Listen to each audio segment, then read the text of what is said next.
வகுப்பு சமூக அறிவியல் கைடு. பாடத்தினை புரிந்து கொள்ள உரையாடல் வடிவில் ஸ்டடி மெட்டீரியல், விடைகளை ஞாபகம் வைத்துக் கொள்ள மெமரி டிப்ஸுடன் கூடிய பிராக்டிஸ் மேனுவல். தேர்வுக்கு இதிலிருந்து தான் கேள்விகள் வரும். 10ஆம் வகுப்பு படிக்கும் உங்கள் பிள்ளைகளுக்கு வாங்கி கொடுங்கள் புரந்தூர் புக்ஸ் அண்ட் கைட்ஸ்.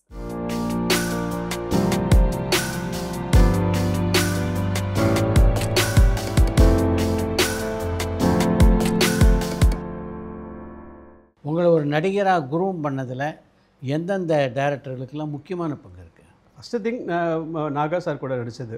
அப்போது அதுக்கு முன்னாடி சித்ராலயா கோபு சார் கூட ஒரு இது ஒன்று பண்ணிகிட்டு இருந்தேன், அது சீரியல். அதுக்கப்புறம் சிஜே பாஸ்கர் சார் சித்தியில்.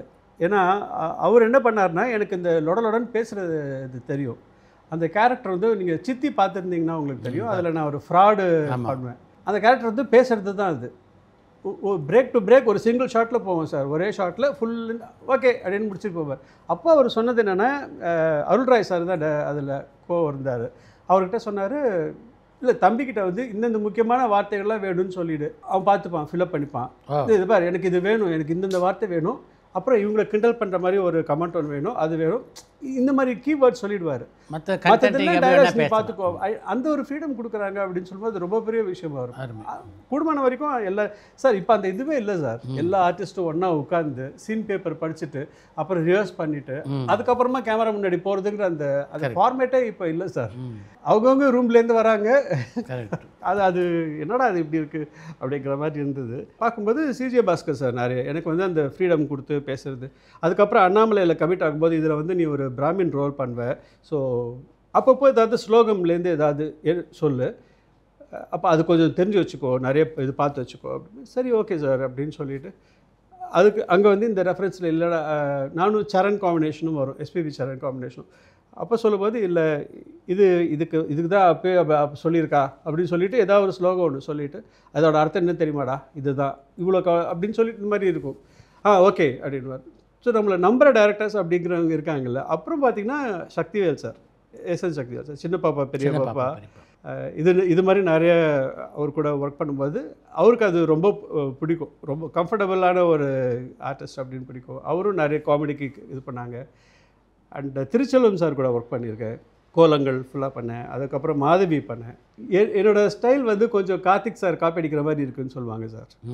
என்னோடய மாதவி சீரியலில் நான் என்னோடய இன்ட்ரோ சீனே வந்து பார்த்திங்கன்னா லைட்டாக அந்த ஷேடில் தான் இருக்கும். அது பார்த்துட்டு கொஞ்சம் கார்த்திக் மாதிரி இருக்கும். லொக்கேஷனில் அந்த ஷூட் முடிச்சப்போ அது வேணால் கொஞ்சம் மாற்றிக்கலாமா? மாற்றிக்கலாம் சார், அதில் என்ன சார் இருக்குது தெரில, எனக்கு அப்படி இருந்ததுன்னா தெரில, நான் மாற்றிக்கலாம் சார். அப்புறம் அது டெலிகாஸ்ட் ஆகிறதுக்கப்புறம் உடனே ஃபோன் பண்ணார், ஏங்க இப்போ என் ஒய்ஃபு சொன்னாங்க அந்த ஷேடு நல்லா இருக்குன்னு சொன்னாங்க, நீங்கள் அப்படியே பண்ணுங்கள். சரி ஓகே சார்.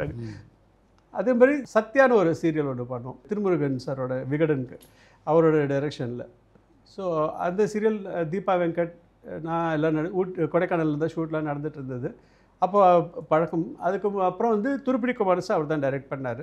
அதில் என் கேரக்டர் பேர் செல்வம். அந்த செல்வம்ங்கிற கேரக்டர் இருந்தால் மெட்டி ஒலியில் வந்து செல்வம்னு ஒரு கேரக்டர். ஆமாம், இந்த கேரக்டர் நீங்கள் தான் பண்ணணும் அப்படின்னு விடாப்படியாக இருந்தார். நான் வந்து என்னென்னா ஒரு மெகா சீரியல் ஒத்துக்கிட்டு இருக்கேன், ஒரு வீக்லி கூட சன் டிவியோட நீங்கள் கேட்ட பாடம். அப்புறம் பார்த்திங்கன்னா சன் டிவியில் இன்னொரு ஷோ ஒன்று வந்தது, நம்ம நேரம் அப்படிங்கிற ஒரு ஷோ, ஃபுல்லாக ப்ளூ மேட்டில் க்ரீன் மேட், இப்போ க்ரீன் மேட் அப்போ ப்ளூ மேட்டில் ஷூட் பண்ணுறது. அப்புறம் ஸ்பெஷல்ஸ், திடீர்னு எப்போ ஸ்பெஷல்ஸ்னாலும் இன்டர்வியூஸ் அப்படின்னு கூப்பிட ஆரம்பிச்சிருவாங்க. அதனால் இல்லை சார் நான் என்ன நீங்கள் கமிட் பண்ணிங்கன்னா நீங்கள் தான் மாட்டிப்பீங்க சார், டேட்டு பிரச்சனை இல்லை, அதனால் வேண்டான்னு வலுக்கட்டாயமாக நான் அது பண்ணாமல் இருந்தேன். மெட்டி ஒலி பாடல விஸ்வா பண்ணார். எனக்கும் விஸ்வாக நிறைய வரும். விஸ்வா பண்ண வேண்டியது நான் பண்ணுவேன், நான் பண்ண வேண்டியது விஸ்வா, அது மாதிரி மாறி மாறி வரும். ஸோ இது மாதிரி இவங்க கூடலாம் ஒர்க் பண்ணும்போது நிறையா அது மாதிரி. சீரியலை பொறுத்த வரைக்கும் உங்களுக்கு மிகப்பெரிய ஆதரவாக இருந்ததில் ராதிகா ஒருத்தர் இல்லையா? ஆமாம், ராதிகா மேம் கூட சித்தி பண்ணது. எனக்கும் அவங்களுக்கான காம்பினேஷன்ஸ் ரொம்ப குறைவாக தான் இருந்தது. பட் மற்றபடி அப்போல்லாம் வந்து அவங்க ஒர்க் பண்ணும்போது நம்ம பார்த்தாலே கற்றுக்கிறது தானே சார். அவங்களோட அப்ரோச் எப்படி இருக்குது, அவங்க என்ன பண்ணுறாங்க, ஸோ அவங்க பேசும்போது எப்படி பேசுகிறாங்க, சரி அதை வந்து நம்ம அப்சர்வேஷன் தான் சார் மெயினாக. ஒரு பட்டிங் ஆர்டிஸ்ட்டாக இருக்கும்போது நம்ம அப்சர்வ் பண்ணுறது தான் நிறைய. ஸோ அது உண்டு. அண்ட் சித்தியில் வந்து எனக்கு சிவகுமார் அங்கிள் ரொம்ப க்ளோஸ் ஆகிட்டாங்க. அவங்க அப்பாவுக்கு ரொம்ப க்ளோஸ். ஆமாம், எந்த அளவுக்கு அப்படின்னா நான் வந்து ஏர்வாடி அந்த இது நடந்ததில்லை சார், தீப்பு சம்பவம் நடந்தது. அது நடந்து முடிஞ்சதுக்கப்புறம் நான் அங்கே போய் சொல்கிறேன். அது என்ன சொன்னேன்னா, சாதாரணமாக நமக்கு கையில் அடிபட்டாலே நம்ம வந்து கத்துவோம், ஐயோ கை வலிக்குது, ரத்தம் வருது அப்படின்னு நம்ம கூச்சல் போடுவோம், ஏதாவது ஒன்று இந்த மாதிரி பண்ணுவோம். இங்கே இருந்தவங்க எல்லாருமே மனநலம் குன்றியவர்களாக இருந்திருக்காங்கன்னு சொல்கிறாங்க. அவங்களுக்கு அந்த நேரத்தில் வந்து தீ விபத்தில் மாட்டிட்டு இறந்துருக்காங்க. ஏன்னா கண்ணாடி இப்போ தான் போட்டுப்பேன் நீங்கள் கேட்ட பாடலில். ஆனால் அவன் சொல்லும்போதே எனக்கு வந்து இந்த ஒரு மூடில் போகும்போதே மூட் அவுட் ஆகிடுச்சு ஃபஸ்ட்டு. அப்பா அம்மா ஞாபகம்லாம் வந்துருச்சு அது. அப்போ நான் சொல்லிகிட்டே இருக்கேன் இது மாதிரி இது அவங்க அந்த நேரத்தில் என்னெல்லாம் சொல்ல நினச்சிருப்பாங்க, என்ன கதறி இருப்பாங்க, இது புரியவே இல்லை. இன்னமும் பார்த்திங்கன்னா இந்த பிளாஸ்டிக் ஸ்மெல்லாம் இருந்துகிட்ருக்கு அப்படின்னு சொல்லிட்டு பேசி ஒரு மாதிரி இமோஷனல் ஆகிட்டேன் நான். அது முடிஞ்சு நான் சித்தி ஷூட் வரும்போது அப்படியே கையை பிடிச்சி தனியாக கூப்பிட்டு போயிட்டார். ரொம்ப இதாகிடுச்சடா, அதை நீங்கள் பார்த்தேன், அது மற்றவங்க சொல்லியிருந்தா இல்லை, நீ சொல்லும்போது அது வலி என்னன்னு தெரியும்ல, அது ரொம்ப கஷ்டமாகிடுச்சுடா எனக்கு கேட்குறதுக்கு அப்படின்ட்டு ஒன்றுமே பேசாமல் கொஞ்ச நேரம் சைலண்ட்டாக இருந்தாங்க. ஸோ இது மாதிரிலாம் அது மாதிரி அவர்கிட்ட ஜாலியாக தான் பேசுவேன். இன்னமும் அவர்கிட்ட நான் ஸ்ரீலங்காவில் ஒர்க் பண்ணிட்டு இருக்கும்போது சார் திடீர்னு ஃபோன் பண்ணுறாரு. ஃபோன் பண்ணி என்னடா எப்படி இருக்க, இப்போ நான் நல்லா இருக்கேன் அங்கிள், நீங்கள் எப்படி இருக்கீங்க, நல்லா இருக்கேன், இங்கே இருந்தாலும் ஏதாவது டிவியில் பார்ப்பேன், ஏதாவது ஒரு இடத்துல குரலை கூட கேட்க முடியலையாடா, அங்கே என்ன பண்ணிக்கிட்டு இருக்க அப்படி. அப்புறம் எல்லாம் சொன்னதுக்கப்புறம் சரி ஓகே நல்லா இருக்கியா, அப்பப்போ பேசிட்டுரு அப்படின்னு. அப்புறம் அவரோட ராஜபாட்டைய புக்கு எழுதும்போது பெரியப்பா அப்படின்னு தான் கையெழுத்து போட்டு கொடுத்தாரு எனக்கு. ஸோ அது ஒரு மாதிரி ஒரு உங்கள் வீட்டில் எல்லா நிகழ்ச்சிகள்லையும் கலந்து வந்திருக்காரு, எல்லாத்துக்குமே வந்திருக்காரு. முக்கியமான திருமணங்கள் எல்லாத்துக்குமே நாங்கள் என்னென்னா அவரை பார்க்கும்போது எங்கள் தாத்தாக்கெல்லாம் வந்து அப்பாவை பார்க்குற மாதிரி இருக்கும் அப்படின்னு சொல்லி ஒரு ஃபீலிங். 2 பேரும் பிரதர்ஸ் மாதிரி இருந்தாங்க, 2 பேரும் அவர் அப்பா மாதிரி இருக்கும் அப்படின்னு சொன்னதுனால அதுவே ரொம்ப இதாக இருக்கும். என்கிட்ட இன்றைக்கி வரைக்கும் ரொம்ப அன்பாக பேசிகிட்டு இருப்பார் சார். அதனால் நல்லா இருக்கானா இல்லையா அப்படின்னு கேட்குறது, என்ன பண்ணிகிட்ருக்க அப்படின்னு உரிமையோடு பேசுகிறது, அது அப்படிங்கிறது அந்த விஷயத்தில் ஒரு ஸ்வீட் ஆர்ட் அவர். நான் அவர் லொக்கேஷன்லாம் வந்து நம்ம ரவிக்குமார் சார் இருப்பார்ல, அவர் சித்தியில் நடிச்சிட்டு இருந்தாங்க தாத்தா ரோல். இப்போ கூட அவர் ஜெம். இவர் சிவகுமார் அங்கிள் ஆசிரமத்துலேருந்து வந்திருப்பார், வீட்டில் இருப்பார். அவருக்கு பிடிக்கும்னு சொல்லிட்டு ஒரு நேந்திரம்பழம் வாங்கிட்டு வந்திருப்பார். மாப்பிள்ளை உங்களுக்கு பிடிக்குதுன்னு நேந்திரம்பழம் வாங்கிட்டு வந்த மாப்பிள்ளை. உடனே அவர் சொல்லுவார், இல்லை நாக்குருசி எல்லாம் ஆசிரமத்தை ஓட போச்சு அப்படின்னு அங்கிள் சொல்வார். இல்லை மாப்பிள்ளை அது உங்களுக்கு பிடிக்கும்ல, ஒன்று சாப்பிடுங்க. அப்பா அவ்வளோ காவேரிங்கிறவர் நீனா அவங்க சொல்லுவாங்க, அப்பா தாத்தா உங்களுக்கு அதெல்லாம் வாங்கிட்டு வந்திருக்காங்க சாப்பிடுங்கப்பா அப்படின்னு. அவர் அதை வாங்கினோட டேரக்டர் பாஸ்கர் சார் சொன்ன கட் அப்படின்னார். அங்கிள் நீங்கள் பழவரும் நடிகர் ஆகிட்டீங்க அங்கிள் அப்படின்னு தரத்துக்கு ஆடிப்பாயில செட்டில் சுற்றி நம்மக்கிட்ட ரொம்ப ஃப்ரெண்ட்லியாக இருப்பார், நல்லா பேசுவார், நிறைய அட்வைஸ் பண்ணுவார். அதாவது நம்ம முகத்தை வச்சு சொல்லுவார், ஒரு லெஃப்ட்டும் ரைட்டும் பேலன்ஸ் இல்லை, அதுக்கேற்ற மாதிரி இந்த மாதிரி பண்ணிக்கோ, அது மாதிரி பண்ணிக்கோ, சாப்பாடு இப்படி இந்த மாதிரி ஃபுட்டு சாப்பிடு. யார் சார் சொல்லுவா இந்த மாதிரி? நாங்கள் அப்போ எனக்கு அது பிடிக்கும், எனக்கு அவர் கதை சொல்கிறதுலாம் ரொம்ப பிடிக்கும். நாங்கள் அந்த காலத்தில் ஷூட்டிங் போகும்போது இப்படி இருக்கும், அந்த மாதிரி இருக்கும், இந்த மாதிரி இருக்கும். இப்போ தான் நீங்களாம் இதாக இப்போது அதை விட மோசமாக தான் இருக்குது. ஒருத்தருக்கு பேசிக்கிறதுக்கே வாய்ப்பு இல்லை சார். அதில் அப்போ அந்த மாதிரி விஷயங்கள்லாம் எனக்கு இந்த ராதிகா மேம் சிவகுமார் அங்கிள் கூட ஒர்க் பண்ணும்போது அதுக்கப்புறம் அதை முடிஞ்சு லைவ் பண்ணோம். லாஸ்ட் எபிசோடுக்கு முன்னாடி ஒரு 2 hours லைவ் எல்லாருக்கூடையும் நீ தான் ஆங்கர் அப்படின்னு சொன்னாங்க. அப்போது போகும்போது எனக்கு சொல்கிற வார்த்தை, ஏதாவது தப்பாக பேசினேன்னா லைவில் உட்காந்தப்ப கெட்ட வார்த்தை வந்ததுன்னா நான் பொறுப்பு இல்லை. பாஸும் உட்காந்துருக்காரு, கண்ணன் சாரும் இருக்காங்க. ஐயோ இப்படிலாம் சொல்கிறாங்க. நான் என்ன பண்ணேன், உள்ளே போனோன்னே இவங்க எல்லோரும் வராங்க, எப்படி ஹேண்டில் பண்ணுறது? சரி நம்ம அந்த எனக்கு வந்து இந்த சென்னை பாஷையில் பேசுறது கொஞ்சம் கம்ஃபர்டபுளாக இருக்குது. சரி நம்ம அந்த கேரக்டராகவே பேசிடுவோம் அப்படின்னு சொல்லிட்டு, அத்தை மேடம் நீங்கள் சொல்லுங்கள் மேடம் அப்படின்னு சொல்லிட்டு எல்லாருக்கிட்டையும் கிண்டல் பண்ணி அப்படியே பேசிகிட்டு இருக்கேன். ஸோ எனக்கு அது கம்ஃபர்டபுள் ஆகிடுச்சு, முடிஞ்சிச்சு, ரொம்ப நல்லா முடிஞ்சுது, எந்த பிரச்சனையும் இல்லாமல் முடிஞ்சதுன்னு வச்சுக்கோங்க. அப்போ அந்த ஒரு இன்ட்ராக்ஷன் அது ராதிகா மேம் கூட, ஏன்னா அவங்களும் சிவகுமார் அங்கிளும் இருக்காங்க, மற்ற ஆர்டிஸ்ட் மட்டும் மாறி வந்துட்டு இருப்பாங்க. அது ரொம்ப நல்லா இருந்தது. சின்ன பாப்பாவில் அவங்க தான் என்னை ரெஃபர் பண்ணியிருந்தாங்க. நிரோஷா அந்த இவங்களுக்கு பிரியாக்காவுக்கு பையன் நிரோஷாவோட பேர், விஜயசாரதி பண்ண சொல்லுங்கள் நல்லாயிருக்கும் அப்படின்னு சொல்லிட்டு அவங்க தான் என்னை ரெக்கமெண்ட் பண்ணாங்க. ஸோ ஓகே, இந்த அளவுக்கு அவங்க பெரிய அவங்கக்கிட்டேருந்து ஒரு வந்திருக்குல்ல ரெக்கக்னிஷன். சந்தோஷம். சன் டிவியில் நீங்கள் பண்ண ஷோ மிகப்பெரிய பாராட்டை பெற்ற ஷோ. ஆமாம் சார். எப்படி இருந்து அந்த வரவேற்பு கிடைச்ச போது? அது நமக்கு தெரியவே தெரியாது சார் அந்த காலகட்டங்களில். அப்போ வந்து ஃபஸ்ட்டு திங் சோஷியல் மீடியா இல்லை சார். ஆமாம், சோஷியல் மீடியா இல்லை அப்படிங்கிறதுனால நம்ம யாரையாவது நேராக சந்திச்சா அப்போ பேசுறது, நான் வந்து என்ன மாதிரி ரீச்சில் இருக்குன்னே தெரில. ஆமாம், அதுக்கப்புறமா தான் வந்து அதோட ரீச் அப்படிங்கிறது நான் ஃபுல்லாக உணர்ந்தது அப்படின்னு பார்த்தீங்கன்னா பாண்டிச்சேரியில் இப்பயும் மினிஸ்டராக இருக்காங்க திரு லக்ஷ்மி நாராயணன் சார், அவர் டூரிசம் மினிஸ்டர். அப்போது நாங்கள் அங்கே போய் ஃபுல்லாக கவர் பண்ணிகிட்ருக்கோம். கவர் பண்ணும்போது நான் இங்கே இருக்கேங்க, நீங்கள் ஷூட்டிங் முடிச்சுட்டு வாங்கன்னு சொல்லிட்டு பக்கத்தில் அந்த பீச்சை ஒட்டி ஒரு ஹோட்டல் மாடியில் நிற்கிறாரு.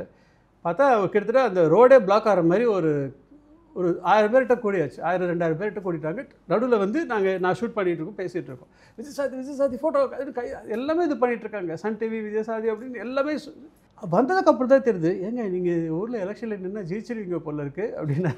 ஏன் சார் இல்லை அந்தளவுக்கு ஒரு ரீச் அப்படிங்கிறது வந்து இன்னமும் ஞாபகம் வச்சுட்டு இருக்காங்களே சார். ஆமாம், என்னோட பிக்கஸ்ட் ஸ்ட்ரென்த் அப்படின்னு நான் எப்பவுமே நான் சொல்கிறது வந்து இப்போ நான் உணர்ந்ததுன்னா அது 90s கிட்ஸ் தான். அந்த 90s கிட்ஸ் அவங்களோட அப்பா அம்மா அவங்களாம் வந்தது. ஏன்னா அவங்க வந்து என்னோட ஈஸியாக கனெக்ட் பண்ணிக்கிறாங்க. இந்த குரல் வந்து அப்போ கேட்ட மாதிரியே இருக்குது அப்படின்னு சொல்லி வர கமெண்ட்ஸாக இருக்கட்டும். அப்போ பேசணும் ஒன்றில் வணக்கம் அண்ட் வெல்கம் டு அப்படின்னு சொன்னாலே இது அதே மாதிரியே இருக்குது அப்படின்னு சொல்கிறது. இது ஒரு சின்ன சின்ன விஷயங்கள் எல்லாமே இல்லை, அதோட ரீச் இந்த அளவுக்கு இருந்திருக்கு அப்படிங்கிறது இப்போ புரியுது. டெலிவிஷன் ஐகான் சொல்லிட்டு பெப்சி உமாக்கு அவார்டு கொடுக்குறாங்க. அவார்டு கொடுக்கறது விஜய் சாதி கொடுக்கணும் அப்படின்னு சொல்கிறாங்க. ஸோ அந்த அளவுக்கு அந்த ஷோ அப்போ பெப்சி உமா விஜய் சாரதி தான் அந்த நேரத்தில் இருந்திருக்காங்க அப்படின்னு சொல்லும்போது இப்போ தான் அதெல்லாம் நான் ரியலைஸ் பண்ணுறேன். அந்த நேரத்தில் இருக்கும்போது நம்ம அது ஒர்க்காக தான் பார்த்துட்டு போனேன். நான் ஒரு விஷயத்தில் ரொம்ப தெளிவாக இருந்தேன் சார், இது என் ஒர்க்கு கிடைக்கிற மரியாதை. இன்றைக்கி என்ன பார்க்குறாங்க அப்படின்னாலும் அன்றைக்கி நான் வந்து ஒழுங்காக என் வேலையை செஞ்சேன், அதனால இன்றைக்கி என்ன பார்க்குறாங்க, மக்கள் ரெக்கக்னைஸ் பண்ணிக்கிறாங்க. அது எனக்கு அப்படின்னு நான் தனிப்பட்ட முறையில் எடுத்துக்கிட்டேன் அப்படின்னா, ஏதோ ஒரு தெருவில் நடந்து போகும்போது பார்க்காம இருப்பாங்க, என்ன இவங்க என்ன பார்க்கல, இவங்களுக்கு என்ன தெரியலையான்னு நானே ஒரு மன வருத்தத்துக்குள்ளார போயிடுவேன்.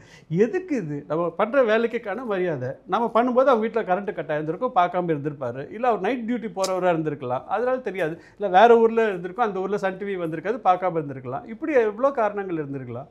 அதனால் வந்து எனக்கு சகஜமாக போச்சு. அந்த ஷோவை முழுசாக டிசைன் பண்ணது நீங்கள் தானா? என்ன பல மாற்றங்கள் அந்த ஷோவில்? இல்லை, அந்த ஷோவில் வந்து எல்லாம் மீட் பண்ணுறது அப்படிங்கிற மாதிரி இருந்தது சார். ஃபேமிலியை மீட் பண்ணி சாங்ஸ் போடுறது. விஜய் ஆதிராஜ் எனக்கு முன்னாடி பண்ணிட்டு இருந்தார். நான் பண்ணும்போது என்னென்னா அப்போ தான் இந்த செக்மெண்ட் அது சொன்னேன். நம்ம ஊருக்கு போகிறோம், ஒவ்வொரு ஊருக்கும் போகிறோம், அந்த ஊரை பற்றி நம்ம கொஞ்சம் சொல்லுவோம் அப்படின்னு சொல்லிட்டு ஆரம்பித்தது அப்படிங்கிறது அதுதான். இன்றைக்கி வந்து எல்லோரும் சொல்லுவாங்க தமிழோட முதல் வ்ளாகர் விஜய் சாரதி தான் அப்படின்னு. அது ஓகே அப்படி ஒன்று இருக்குல்ல அப்படி. அப்போ பார்த்தா அன்றைக்கே எல்லாமே பண்ணிட்டோம் சார். நாங்கள் ஒரு ஃபுட்டு, ஒரு ஹோட்டலில் போய் சாப்பிட்டா அந்த ஹோட்டல் சாப்பாடு எப்படி இருக்கும், ஃபுட்டை பற்றி பண்ணிட்டோம், நெசவாளர்களை பற்றி பண்ணிட்டோம், காஞ்சிபுரத்தில் ஒரு புடவை, கோவில் பற்றி பழமையான கோவில்களை பற்றி பண்ணிட்டோம், விழிப்புணர்வும் சொல்லியாச்சு. கொல்லிமலையில் போகும்போது அங்கே பாட்டில் உடஞ்சி கிடக்கு, இது மாதிரி வரீங்க, நீங்கள் ஜாலிக்கு வரீங்க, நீங்கள் வந்துட்டு நீங்கள் தண்ணி அடிச்சுட்டு பாட்டிலாக உடச்சி போயிட்டீங்க, பின்னாடி வரவங்க வந்து யார் காலையாக குதிச்சு கொஞ்சம் அது விழிப்புணர்வோடு இருங்க அப்படின்னு அதையும் சொல்லியாச்சு. ஸோ அந்த ஒரு இதில் வந்து எல்லா விஷயங்களும் பேசியாச்சு. ஒவ்வொரு நாட்டுக்கு போகும். என்ன வந்து அதுக்கு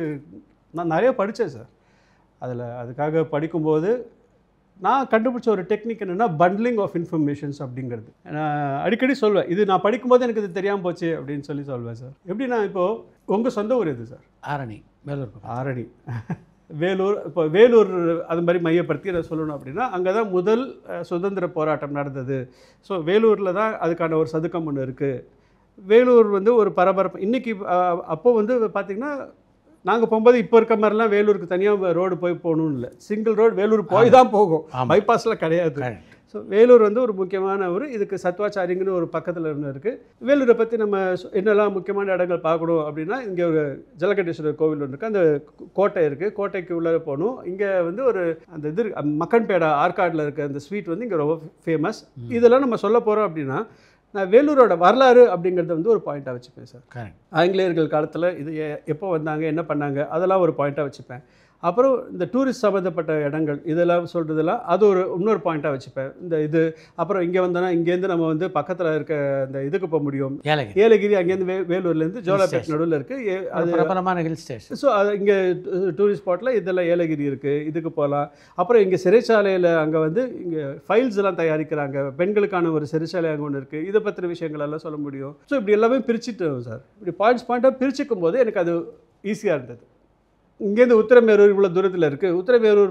உத்திரமேரூர் போகிறோம் அப்படின்னா அங்கே வந்து ராஜராஜ சோழனோட கல்வெட்டு இருக்குது. ராஜராஜ சோழன் வந்து முதல் முறையாக சோழர்கள் காலத்திலேயே ஒரு ஜனநாயக முறைப்படி ஒரு தேர்தல் எப்படி நடக்கணும் அப்படின்னு சொல்லி ஒரு கல்வெட்டு இப்போயும் எனக்கு ஞாபகம் இருக்குது. அப்படின்னா எனக்கு வந்து நான் மனப்பாடம் பண்ணி சொல்லலை, ஸோ மைண்டில் இருக்குது. இப்படி பட்டிலாக பண்ணிட்டேன் நான். அது வந்து ஈஸியாக இருக்கும். திடீர்னு இல்லை அந்த ஃப்ரேம் நல்லா இருக்குது, இன்னும் கொஞ்சம் எக்ஸ்டெண்ட் பண்ணிக்கோங்க அப்படின்னு சொல்லும்போது இந்த பண்டில் எடுத்துக்கலாம். சரி, சுற்றி இருக்க ஊர்கள் பற்றிலாம் சொல்லலாம். வேலூர் சுற்றி இருக்க ஊர்கள் பற்றிலாம். வாணியம்பாடி, அப்போ வாணியம்பாடியிலலாம் வந்து உங்களுக்கு இது நிறைய இருந்தது, ஷூ தோல் 18, அது தோல் 18 இதெல்லாம் நிறைய போயிட்டு இருந்தது. அதை பற்றிலாம் சொல்ல முடியும் அப்படின்னு. ஸோ அப்படி தான் பிரித்து அந்த டெக்னிக்லாம் கற்றுக்கிட்டேன் நான். அது பின்னாடி நடக்கிறது அப்படிங்கிறது கேமராமேனுக்கு ஈஸியாக பண்ணணும் அப்படிங்கிறதுக்காக நானே அது சொன்னேன் அவர்கிட்ட.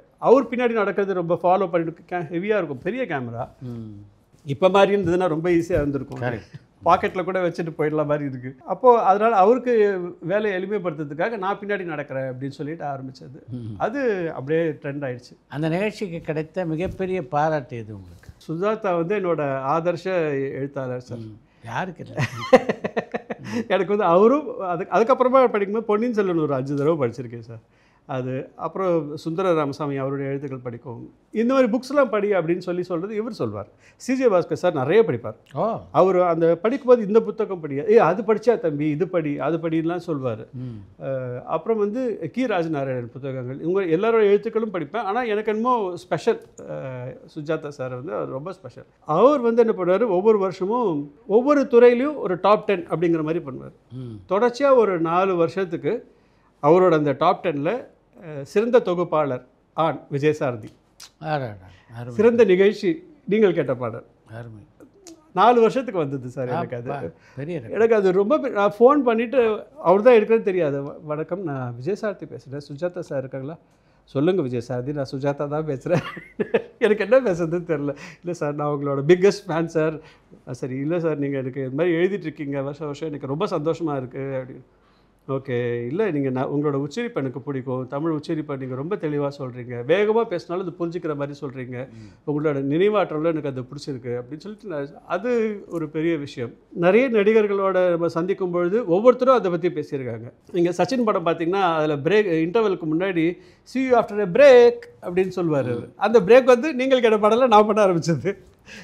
ஸோ இதெல்லாம் குட்டி குட்டி ஒரு ரெக்கக்னிஷன் ஆகி அவர் வந்து மிஸ்டர் விஜய் அவரும் கேட்டிருக்காரு, இன்டர்வியூ பண்ணுறதுக்கு முன்னாடி நீங்கள் பின்னாடியே நடக்கிறீங்க அப்படின்னு சொல்லி அவர் கேட்டிருக்காரு. ஸோ அது பின்னாடியே நடந்துட்டு பேசுனேன் அப்படிங்கிறது எல்லாருக்கிட்டுமே ரீச் ஆகிருந்த ஒரு விஷயமாக இருந்தது. அதனால் அது சந்தோஷம்தான். அதில் குட்டி குட்டி முயற்சிகள் அது எந்த அளவுக்கு போகுது அப்படிங்கிறது தான். அந்த நிகழ்ச்சியில் ஏதாவது பிரச்சனைகளை சந்திச்சிருக்கீங்க? நிறையவே சார், நிறையவே. என்னென்ன மாதிரியான பிரச்சனைகள் அப்படின்னா, ஒரு இடத்துல போயிட்டு நாங்கள் அந்தமான்ஸில் போய் ஷூட் பண்ணிட்டோம். நேட்டிவ்ஸாக ஷூட் பண்ணக்கூடாது அப்படிங்கிற ஒன்று இருக்குது. அவங்கள வந்து அந்த படப்பதிவு பண்ணக்கூடாது. பழங்குடியினரையா? பழங்குடியினர். ஆனால் எங்கள் கூட அப்போ வந்து இந்த ஒரு மெடிக்கல் ஆஃபீஸர் நான் கூட்டிகிட்டு போகிறேங்க அப்படின்னு சொன்னார். நாங்கள் ஓடி போனோம், எடுத்துகிட்டு வந்துட்டோம். ஏன்னா அவங்க வந்து எல்லாருமே வந்து நிர்வாணமாக தான் இருப்பாங்க. ஆமாம், அவங்களுக்கு அது ரொம்ப சகஜமான ஒரு விஷயமா இருக்குது. நாம் ட்ரெஸ்ஸு போட்டுக்கிறதுனால நமக்கு அது புதுசாக இருக்க மாதிரி இருக்குது.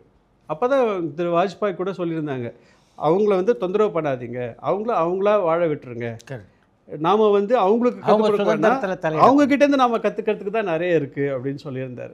நாங்கள் அதே விஷயத்தை தான் நாங்களும் இந்த நிகழ்ச்சியில் சொன்னோம். ஏன்னா ரோட்டில் காரில் போவாங்க, காரில் போகும்போது இவங்களா வந்து அவங்க பக்கத்தில் வந்தால் ஃபோட்டோ எடுக்கணும் அப்படின்னு சொல்லிட்டு அவங்களுக்கு ப்ரெட்டை கொடுக்கறது. உங்களுக்கு பான் இருக்குல்ல, நம்ம இந்த வெத்தலை பாக்கு பான், அது வந்து அங்கே ரொம்ப ஃபேமஸ் அந்தமான்ஸில். எல்லோரும் முக்கால்வாசி நிறைய பேர் போடுவாங்க. அவங்களுக்கு பான் கொடுக்கறது இதெல்லாம் பண்ணும்போது நாளடைவில் என்ன ஆச்சு, அவங்களுக்கு தேவைன்னு ஒன்று வரும்போது வண்டி வந்ததுன்னா வழியில் ஈட்டியோடு நிற்கிறது.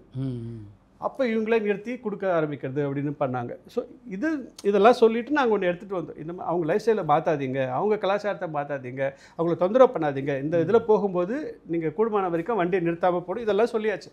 முடிச்சுட்டு வந்துட்டு அன்றைக்கி India Pakistan match, world cup semifinals, சேவாகும் சச்சினும் 6 அடிச்சு பொழந்து கட்டி வின் பண்ணோம் அந்த மேட்ச். பார்க்கலாம் உட்காரோம்.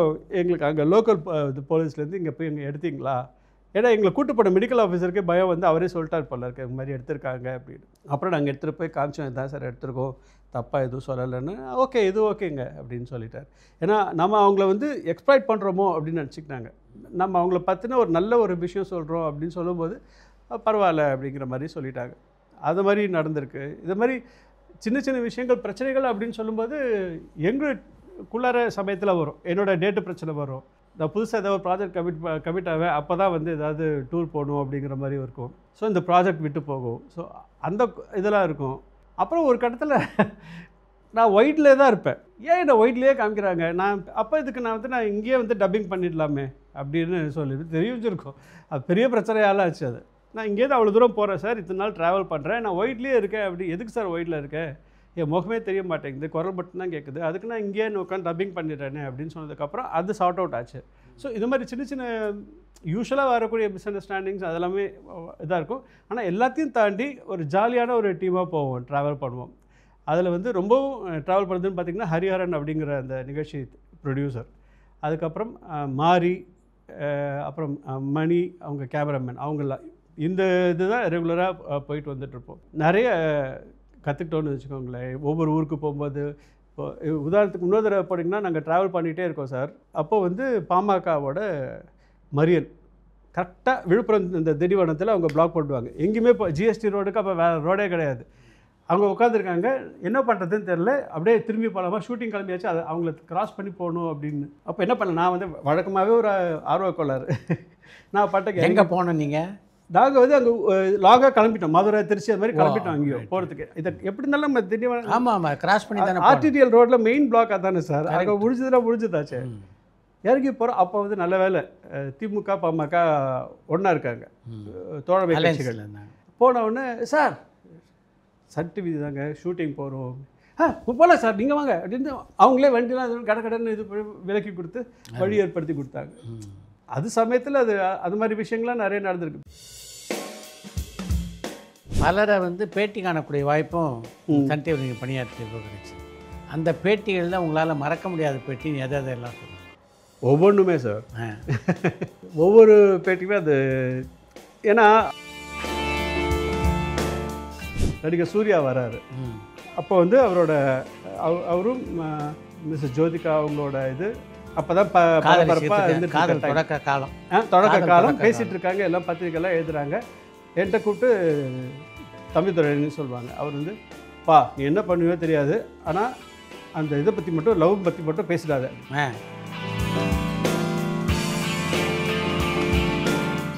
இவர்கிட்ட சரத்குமார் சார்கிட்ட கம்பீரம் படம் ஷூட்டிங் நடந்துட்டு இருக்கும்போது நினைக்கிறேன். அப்போது போலீஸ் அவர் அவர் பேசிகிட்டே நான் நடந்துகிட்டே போகிறோம். நான் எது பண்ணாலும் பர்ஃபெக்டாக இருக்கணும்னு நினைக்குமா பாஸ்? அப்படியா சார்? ஆமாம் பாஸ், என்ன நம்ம பண்ண பர்ஃபெக்டாக இருக்கணும் பாஸ். சார் அப்போ நீங்கள் பர்ஃபெக்டாக இருக்கணும்னு சொல்கிறீங்களா சார்? இப்படியே தான் சார் கேட்டேன். நீங்கள் ஒரு படத்தில் வந்து போலீஸ்காரர் வில்லனை போட்டு நடு ரோட்டில் அடிப்பீங்க, அடிச்சு பிடிச்சுன்னு பப்ளிக்கெல்லாம் சுற்றி பார்ப்பாங்க, சிகரெட் எடுத்து பற்ற வச்சு பிடிப்பீங்க. பரபரப்பான சினிமா செய்திகள், நட்சத்திரங்களின் பேட்டிகள், சினிமா வரலாறு ஆகியவற்றை பார்க்கவும் படிக்கவும் உங்களுக்கான இணையதளம் touringtalkies.co.